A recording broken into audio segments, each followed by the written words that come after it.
നമസ്കാരം, കർമ്മ ന്യൂസിലേക്ക് സ്വാഗതം. ചലച്ചിത്ര അക്കാദമി ചെയർമാനും സംവിധായകനുമായ രഞ്ജിത്തിനെതിരെ അതിഗുരുതരമായ ആരോപണമാണ് കഴിഞ്ഞ ദിവസം ബംഗാളി നടി ശ്രീദേവി മിത്ര ഉന്നയിച്ചത്. എന്നാൽ രഞ്ജിത്തിനെതിരായ ലൈംഗിക പീഡന ആരോപണത്തിൽ കേസെടുക്കില്ലെന്നാണ് ഇപ്പോൾ സംസ്ഥാന സർക്കാരിന്റെ നിലപാട്. രഞ്ജിത്തിനെ പൂർണ്ണമായും സംരക്ഷിക്കുന്ന നിലപാടാണ് പിണറായി സർക്കാർ സ്വീകരിക്കുന്നത്. ഇക്കാര്യം സാംസ്കാരിക മന്ത്രി സജി ചെറിയാൻ തന്നെ തുറന്നു പറയുകയും ചെയ്തു. രഞ്ജിത്ത് ഇന്ത്യ കണ്ട പ്രശസ്തനായ കലാകാരനാണ്, മികച്ച സംവിധായകനാണ്. രഞ്ജിത്തിനെതിരെ ഉയർന്ന ആരോപണം ഗൗരവത്തോടുകൂടി തന്നെയാണ് സർക്കാർ കാണുന്നത്. എന്നാൽ കേവലം ഒരു ആരോപണത്തിന്റെ അടിസ്ഥാനത്തിൽ കേസെടുക്കാൻ കഴിയില്ല. നിജസ്ഥിതി മനസ്സിലാക്കണം. പരാതിയുമായി പരാതിക്കാരി രംഗത്ത് വരികയാണെങ്കിൽ അപ്പോൾ ഉചിതമായ നടപടി സർക്കാർ സ്വീകരിക്കും. തെറ്റു ചെയ്തിട്ടുണ്ടെങ്കിൽ തെറ്റുകാരനെതിരെ ശക്തമായ നടപടി എടുക്കുമെന്നുള്ള കാര്യത്തിൽ ഒരു തർക്കവുമില്ല. അതേസമയം കേട്ടുകേൾവിയുടെ അടിസ്ഥാനത്തിൽ രഞ്ജിത്തിനെതിരെ കേസെടുക്കാനാകില്ലെന്നാണ് ഇപ്പോൾ സംസ്ഥാന സർക്കാരിന്റെ നിലപാട്. നമുക്കറിയാം, ഈ സർക്കാർ പീഡകരോടൊപ്പമാണ്. സ്ത്രീ പീഡകർക്ക് സംരക്ഷണം നൽകുന്ന ഒരു സർക്കാരാണ് പിണറായി സർക്കാർ എന്ന് പറഞ്ഞാൽ ഒരു തെറ്റുമില്ല. കാരണം ഹേമ കമ്മിറ്റി റിപ്പോർട്ട് മുതലുള്ള കാര്യങ്ങൾ നമ്മൾ പരിശോധിച്ചാൽ മതി. ഹേമ കമ്മിറ്റി റിപ്പോർട്ടിന്മേൽ നടപടിയെടുക്കാനാകില്ല, കേസെടുക്കാനാകില്ലെന്ന് കേരളത്തിന്റെ മുഖ്യമന്ത്രിയാണ് പരസ്യമായി മാധ്യമപ്രവർത്തകരോട് പറഞ്ഞത്. കേസെടുക്കാനാകില്ല, ഒരു ഹേമ കമ്മിറ്റി റിപ്പോർട്ടിന്റെ അടിസ്ഥാനത്തിൽ കേരളത്തിലെ സിനിമാ മേഖലയിലുള്ള പ്രവർത്തകർക്കെതിരെ കേസെടുക്കാൻ കഴിയില്ലെന്ന് മുഖ്യമന്ത്രി പറഞ്ഞങ്ങ് അവസാനിപ്പിച്ചു. ഇപ്പോൾ ഇതാ ഒരു നടി, ബംഗാൾ നടി, അവർ ഒരു സിനിമയിൽ അഭിനയിക്കാനായി കൊച്ചിയിലേക്ക് എത്തുന്നു. അവരെ വിളിച്ചു വരുത്തുന്നു. അതിനുശേഷം അന്ന് വൈകുന്നേരം അവരെ ഹോട്ടൽ മുറിയിലേക്ക് വിളിക്കുന്നു. അവിടെ വച്ച് അവരുടെ ശരീരത്തിൽ അവരുടെ അനുവാദമില്ലാതെ സ്പർശിക്കുന്നു.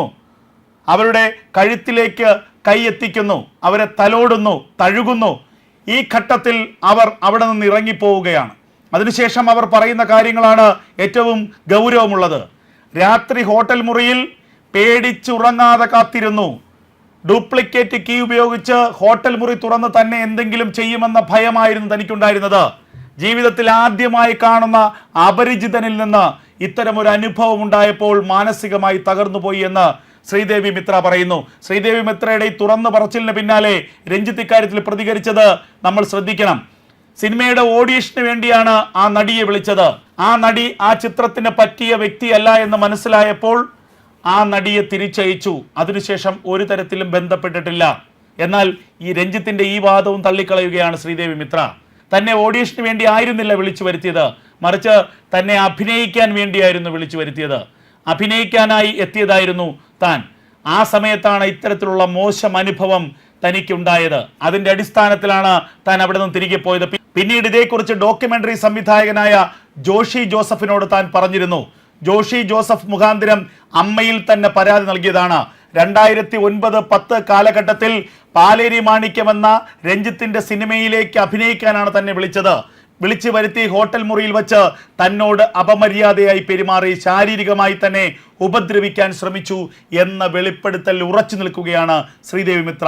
പക്ഷേ അവർ ബംഗാളിലാണ് ജോലി ചെയ്യുന്നത്. അതുകൊണ്ട് തന്നെ കേരളത്തിലേക്ക് നിരന്തരമായി എത്തി കേസുമായി മുന്നോട്ട് പോകുന്നതിൽ പ്രായോഗിക ബുദ്ധിമുട്ടുണ്ട്.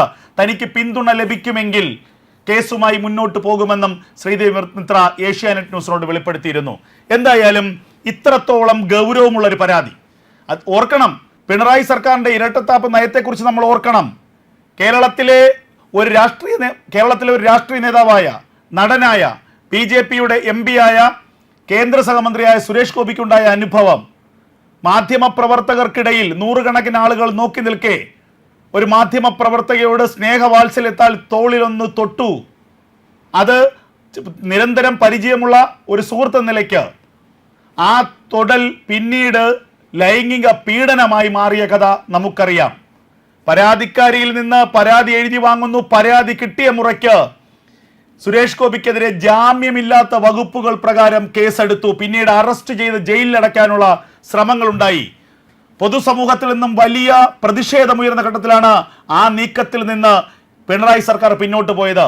അത് മാത്രവുമല്ല, കേന്ദ്ര സർക്കാരിന്റെ ശക്തമായ താക്കീതുണ്ടായിരുന്നു.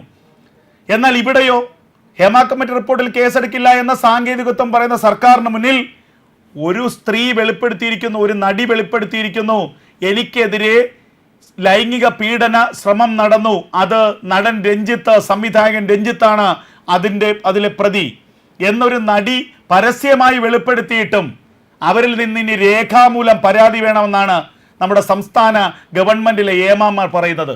അപ്പോൾ ഇവർ ആർക്കൊപ്പമാണ്? നിരന്തരം ഞങ്ങൾ ഇരയ്ക്കൊപ്പം എന്ന് പറയുകയും വേട്ടക്കാരനൊപ്പം നിലയുറപ്പിക്കുകയും ചെയ്യുന്ന പിണറായി സർക്കാരിൻ്റെ കപട മുഖമാണ് ഇവിടെ വെളിച്ചത്ത് വരുന്നത്. പിണറായി സർക്കാരിലെ മന്ത്രിമാരും മുഖ്യമന്ത്രിയും അടക്കം വേട്ടക്കാർക്കൊപ്പം തന്നെയാണെന്ന് ഒരിക്കൽ കൂടി തെളിയിച്ചിരിക്കുന്നു. ഞങ്ങൾക്ക് ഇരകളോട് ഒരു മമതയുമില്ല, ഇരകളോട് ഞങ്ങൾക്ക് ഒരു ധാർമ്മികതയുമില്ല. ഞങ്ങൾ വേട്ടക്കാർക്കൊപ്പമാണ്, വേട്ടയാടുന്നവർക്കൊപ്പമാണ് ഞങ്ങൾ എന്ന് ഒരിക്കൽ കൂടി തെളിയിച്ചിരിക്കുകയാണ് പിണറായി സർക്കാർ. എന്തായാലും ഈ വിഷയത്തിൽ മറ്റൊരു മന്ത്രി പ്രതികരിച്ചിരിക്കുന്നു, ഡോക്ടർ ബിന്ദു.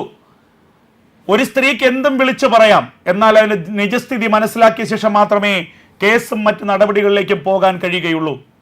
എങ്ങനെയാണ് ഒരു സ്ത്രീ എന്ന നിലയ്ക്ക് ബിന്ദു എന്ന മന്ത്രിക്ക് ഇങ്ങനെ പറയാൻ കഴിയുന്നത്? ഒരു സ്ത്രീ തനിക്ക് മോശം അനുഭവം ഉണ്ടായിട്ടുണ്ട്, തന്നെ പീഡിപ്പിക്കാൻ ശ്രമിച്ചു, തന്നെ ലൈംഗികമായി ഉപദ്രവിച്ചു എന്ന് വെറുതെ എപ്പോഴെങ്കിലും പറയുമോ? അത്രത്തോളം അധപ്പതിച്ച ആളുകൾ എത്ര ശതമാനം വരും?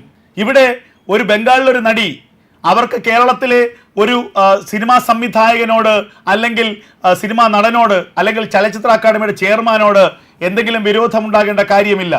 ഈ ഘട്ടത്തിൽ അവർക്ക് ഇത്തരം ഒരു തുറന്നു പറച്ചിൽ നടത്തേണ്ട ആവശ്യവുമില്ല. അപ്പോൾ വർഷങ്ങളായി തൻ്റെ മനസ്സിലുള്ള ആ വേദന അമ്മയിൽ പരാതി നൽകിയിട്ട് പോലും നടപടി ഉണ്ടാകാത്ത സാഹചര്യത്തിൽ ഇപ്പോഴത്തെ സാഹചര്യത്തിൽ അവർ തുറന്നു പറഞ്ഞു. അതിനെപ്പോലും അവിശ്വസിക്കുകയാണ് കേരളത്തിലെ ഭരണകൂടവും മന്ത്രിമാരുമൊക്കെ. എന്തായാലും ഇക്കാര്യത്തിൽ ശക്തമായ പ്രതിഷേധത്തിനൊരുങ്ങുകയാണ് പ്രതിപക്ഷം എന്ന വാർത്തകളും പുറത്തേക്ക് വരികയാണ്. അവർ ഒരു സിനിമയിൽ അഭിനയിക്കാനായി കൊച്ചിയിലേക്ക് എത്തുന്നു, അവരെ വിളിച്ചു വരുത്തുന്നു. അതിനുശേഷം അന്ന് വൈകുന്നേരം അവരെ ഹോട്ടൽ മുറിയിലേക്ക് വിളിക്കുന്നു. അവിടെ വച്ച് അവരുടെ ശരീരത്തിൽ അവരുടെ അനുവാദമില്ലാതെ സ്പർശിക്കുന്നു, അവരുടെ കഴുത്തിലേക്ക് കൈ എത്തിക്കുന്നു, അവരെ തലോടുന്നു, തഴുകുന്നു. ഈ ഘട്ടത്തിൽ അവർ അവിടെ നിന്ന് ഇറങ്ങിപ്പോവുകയാണ്. അതിനുശേഷം അവർ പറയുന്ന കാര്യങ്ങളാണ് ഏറ്റവും ഗൗരവമുള്ളത്. രാത്രി ഹോട്ടൽ മുറിയിൽ പേടിച്ചുറങ്ങാതെ കാത്തിരുന്നു.